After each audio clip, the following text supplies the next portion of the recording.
Hello, everyone. Just 4 days after the Uranus-Juno Earth trine, we're having a Leo new moon. So the idea of creativity and trying to reassess our alliances and also our relationships continues. Let's take a look at the London chart as usual. You can actually redo this to anywhere where you live or where you wish to see the energy patterns in the London chart. So it's on August 4th at 12:13 p.m. London time, and as you can see, Libra is rising. The Chiron Aries conjunction is on the descendant, so there's this militant flavor in it. At the same time, the Libra rising suggests that diplomacy has a much better chance. Pluto is on the IC, causing turmoil and disruption and transformation, of course. And as you can see, the Sun Moon in Leo is in an applying conjunction with Dark Moon Lilith. Actually, the two luminaries are highlighting this one. If you know Magyar, this is spot on the Hungarian chart, interestingly enough. And so is Vesta, the focusing principle. So all this is in the 10th house, but the midheaven is at 29 degrees Cancer. So actually this energetic flavor of the future is still there. Venus is also energetic. It is at the last degrees of Leo. And I actually made a mistake a couple of days ago when I was looking at the Uranus-Juno trine, because I presumed that Mercury will be around Australia by the time of the new moon. But no, because I completely forgot about the fact that Mercury is turning. So actually on the new moon, it is stationary direct. On the 5th, it's stationary retrograde. So we are actually at the turning point. So Mercury is stationary, and any stationary planet greatly amplifies its own worth and own role, so to speak. So this is a very, very strong Mercury. And it is still conjunct trans-Pluto, dimension jump, and channeling. So you actually may have to pay attention to the news and actually pay attention to what is happening around you. It's worth it.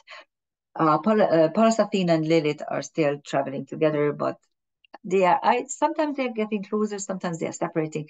The average travel of asteroids is about 15 minutes of an arc. Sometimes they can be much faster. It always depends which one is about to turn, because that is when it slows down. And I think that's the main focus of the chart. And as I said, you can see that Mercury is stationary retrograde. Okay. There is a talent triangle. Let me explain to you what a talent triangle is. A triangle is, of course, made up by 3 aspects, and they usually belong either to the same aspect family, or they are at least compatible with each other numerologically, mathematically.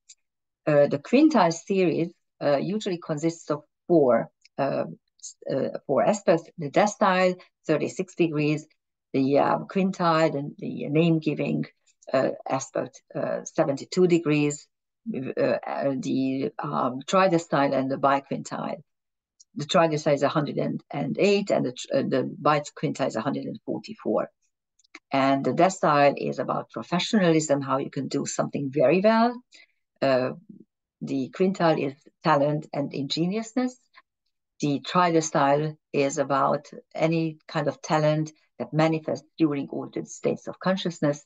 And the biquintile is the promise of reincarnation, because it denotes talents and ingeniousness that is working throughout a whole incarnation cycle. So these are very powerful, but the problem with the quintile series is they are very powerful aspects, but they don't have any energy.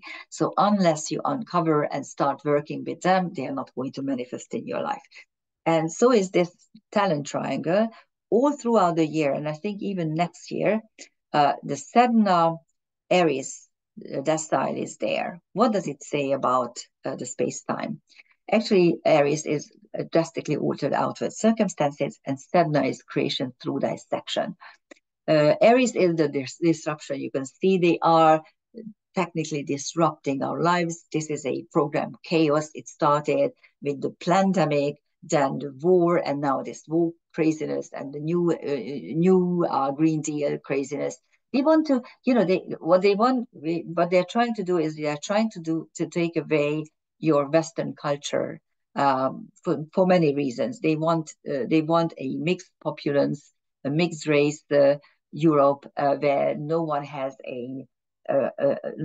roots, because then you can do whatever you want with people. And so that's Sedna in Aries, with Chiron, of course, which shows that there are a lot of wounds being created during this period. But Sedna is the saving grace, because Sedna actually is uh, a rearrangement of things. You can actually look at stuff and take apart and see what the non-working segments are. And then you can throw those out and create something new and workable and feasible from the remaining things. And the decile gives you professionalism. Now, the new moon is tapping into this energy pattern. It makes a quintile to Sedna and a tridecile to the Chiron Aries conjunction. So that's brilliant. So are the transcendental celestial objects, which I did not separate this time because there are so few. On the sun moon, you have Darius, immense wealth, and Agamemnon. He was one of the generals of the Trojan War. Militant energy is still there. You will see the war is nowhere near ending. They will continue it. They will pump a lot of more money and human resources and lives into this, and it's completely futile. In the end, there will be a ceasefire. In the end, there will be some treaty. There are two questions. How many miles, how many square miles are the Russians going to take even more? And how many more people die or are maimed by the war? That's the only question. Those are the two questions. Nothing else is there. And as far as I really understand, and my heart goes out for the Ukrainians because they need to suffer horrible losses. But it's important for you to understand that such a country as Ukraine never really existed. The name Ukraine, and I know now everyone will be up in arms, but listen to history, research it. This is part of Russia. Ukraine means border territory. That's what the name means. And you can say that now there's a Ukrainian language, and yes, there is a lot of Ukrainian culture. You can say that, but the fact remains that this is a Russian origin, and the territory itself has many, many nations, many different nations. You have the Tatars, you have the Hungarians, you have the Russians, you have true Ukrainians, and a couple of others. So it's not a homogenized nation. And if you look at history, what is really fascinating is what the powers that be are usually trying to do. They have two main things. One is to disrupt a unity, like there was the Hungarian kingdom in the Carpathian Basin. It was a strong and powerful kingdom that had everything, and we never actually entered into either colonization or wars for getting more territory because we had it. What did they do with us? They disrupted, they dissected us. But they created two other nations. Russia created Ukraine, and the West created Romania. So they do. Or look at Yugoslavia. When Tito died, the whole thing fell apart, and no matter how they tried to keep the lid on the hostilities, they erupted just like that. So you can't really change people. That's the problem. Anyhow, so this is a beautiful talent triangle. And as I said, on the sun and the moon, you have Darius and Agamemnon. So you have this very powerful militant energy and lots of money, tons of money. On Sedna, you have Cupid, and the Pleiades, the home of the creator goddess. This is the tiniest of constellations above Taurus, and it's the home of the creator goddess. And on Aries, you have Semele and Fortune. These were the same a week ago, 5 days ago, with the Juno-Uranus trine. There is a quindatilla bow tie. What is a bow tie? A bow tie is you get a bow tie when you have two oppositions that are not really closing, that are not actually, so it's not going to be a rectangle, it's just a bow tie. This is what happens, interesting enough, in the Budapest chart, we do have a rectangle, a karmic rectangle. Here you only have a bow tie created by the two oppositions, the ascendant, descendant, and Chiron, and the south and north nodes. And you have two quindatilles, one with Chiron and south node, and the other one with north node and the ascendant. And the quindatilla is this 165 degrees, is a very strong aspect. It's obsession and ambition. So there's a lot of obsession and a lot of ambition in the space-time moment. On the ascendant, you have Victoria, victory, Urania, the sky, and Adonis, self-love or love. On the Chiron and North Node, you don't have anything, but on the South Node, you have wisdom. I wish we really all had some wisdom in our lives. There's also a complex planetary picture on the other side of the orb. Here, we take a look at the nodes, and then we look at things around 9 degrees. And this is where you have Astrea, Mars, and Sedna, 9.5 degrees. What do we have here? We do have a cardinal karmic cage, the nodal axis, and Ceres. Ceres is the nurturing principle, but it's also not just food and nurturing, but also the mothering instincts, your family, your homeland, your nation. And it's at the apex of this karmic cage. A karmic cage is made up by the nodes and two squares. So it's a T-square practically, but it is a T-square with a karmic flavor, really.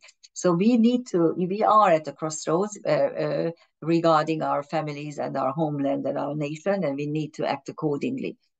There's also a cardinal air engine and a cardinal earth engine, and it is actually creating a some sort of trapeze, but there's also a tense trapeze here, which is the most important one. You have the Astrea Ceres trine, so you can break all embedded karma regarding your nurturing or family or anytime anything actually linked to food. The two squares, the Mars Astrea is, yeah, you can break all the embedded karma by fighting, but this fight is intellectual because it's in Gemini. And of course, the Ceres North Node, which is part of the karmic cage. And in the inner energies are two quincunxes. And the top, the stage where you can step up and do something, is the Mars North Node trine. This Mars is ruling the North Node. The North Node will be in Aries for another couple of months until the end of the year. And this is our karmic intent: to learn to fight, to learn to self-assert, to learn to fight what's ours, what's you. And this we can do with the energy of Mars. It's interesting because I'm recording this actually almost a week earlier, so I won't know what is happening, but anything that is happening between full moon and new moon is actually already linked to the new moon energy. So the Olympics and also the this very, very controversial show that they presented in Paris, and the whole idea that the blackout, it's so funny that there was a blackout in Paris. Only the Sacré-Cœur was highlighting. This was one day after, the introductory ceremony. Also, don't get things wrong.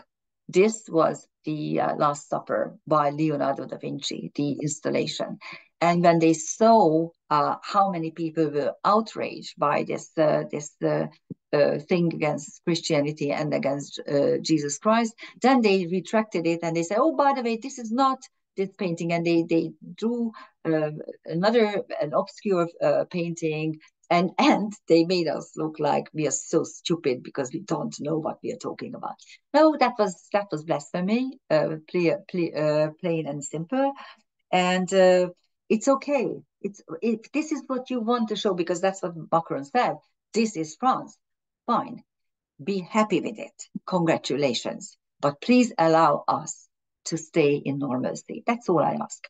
Okay, and that's what Mars the Mars North Node sextile in this trapeze suggests, and with the 10 squares as sides where you have to step up.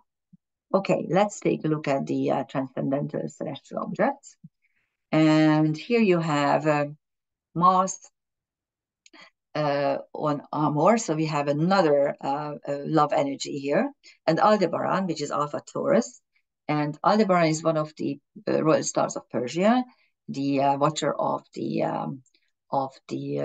East, and it is linked to luck and success if you avoid.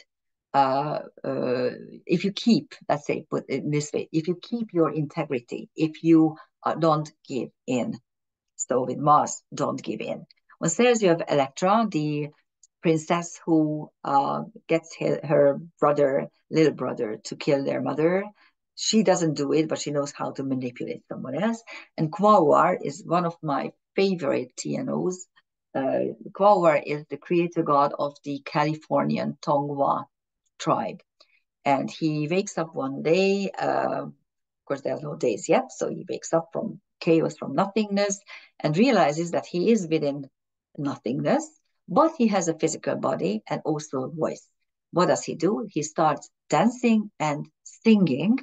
And first he dances and sings into creation, the sun and the moon, and then the three join, and then they start singing other stuff like the stars, like the earth, with the forests and oceans, and finally the Tongva tribe.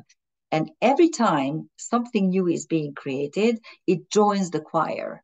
So it's a beautiful metaphor for let's get together and let's create something and let's join and create something beautiful.